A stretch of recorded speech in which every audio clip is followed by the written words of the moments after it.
Assalamualaikum warahmatullahi wabarakatuh. Saya Emma Damayanti. Saya akan menyampaikan tentang kesimpulan dan refleksi pengetahuan dan pengalaman saya terkait pemikiran Ki Hajar Dewantara.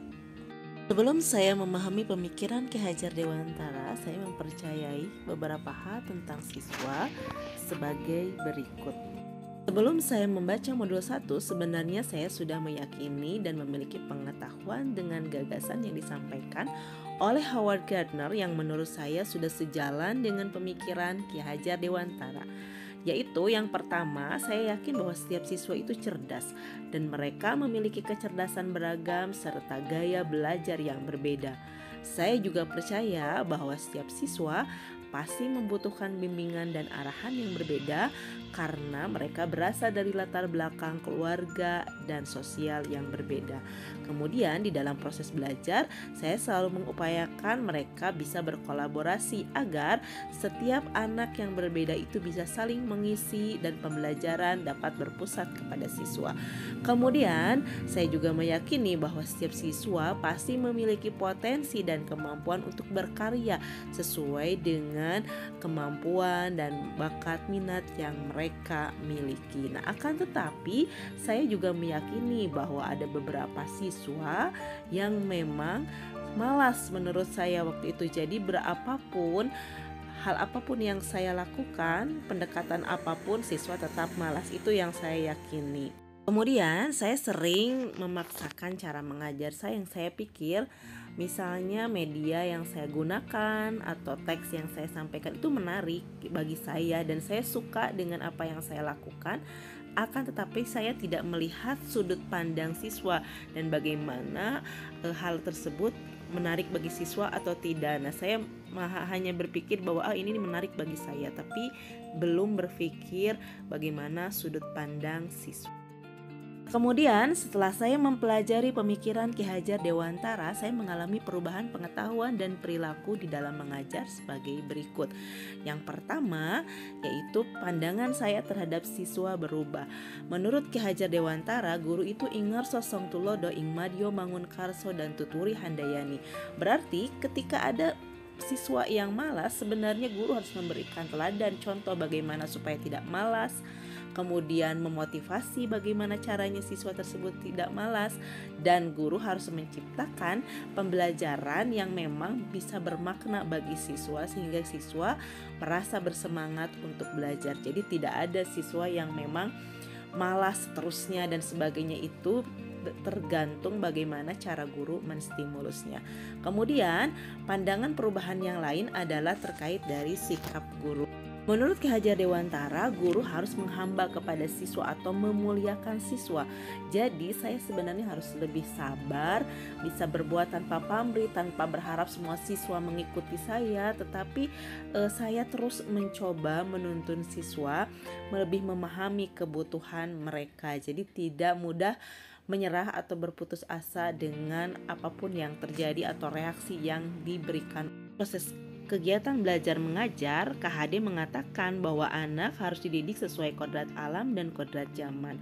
Berarti saya harus merancang pembelajaran yang lebih kontekstual, yang lebih menantang siswa berkarya sesuai dengan potensi dan kegemaran mereka.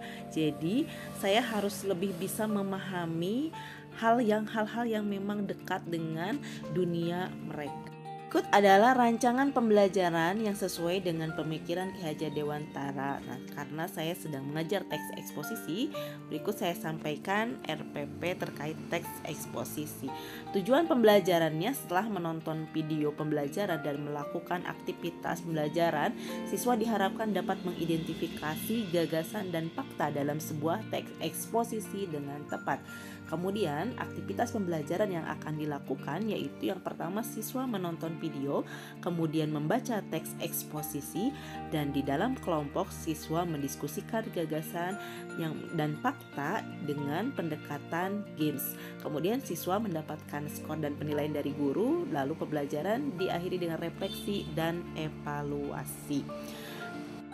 Nah, di dalam penilaian seperti biasa saya akan menilai pengetahuan, keterampilan, dan sikap mereka. Di dalam pengetahuan saya akan menilai dari hasil evaluasi teks eksposisi dalam keterampilan adalah hasil praktek mereka dalam menelaah, kemudian sikap adalah perilaku siswa selama kegiatan belajar mengajar. Nah, selanjutnya saya akan memaparkan tentang bagaimana alur kegiatan pembelajaran dengan metode games atau permainan. Nah, metode ini dipilih karena ternyata setelah saya amati, siswa memang menyukai tantangan. Secara kultur sosial siswa sekarang, mereka lebih suka diberi tantangan daripada diberi nasihat atau pemaparan seperti itu. Saya akan membagi siswa menjadi beberapa kelompok. Satu kelompok terdiri dari 3 orang. Orang nomor 1 itu akan mengikuti games level 1 dan jika berhasil menjawab tepat semua pertanyaan, maka orang nomor 2 akan maju ke level kedua. Tapi jika pemain nomor 1 tadi tidak bisa menyelesaikan, maka dia gugur digantikan dengan temannya, dan kemudian orang nomor 2 tadi akan menjawab pertanyaan. Yang lolos level 1 tadi akan melanjutkan ke level 2. Kalau tidak, maka begitu seterusnya, gugur digantikan temannya. Nah, pemenangnya adalah ketika ketiga siswa tadi mampu lolos semuanya, menjawab pertanyaan level 1, 2, dan 3. Nah, siswa yang gugur tadi dia diharuskan untuk membaca kembali materinya dan mengulang ke level 1.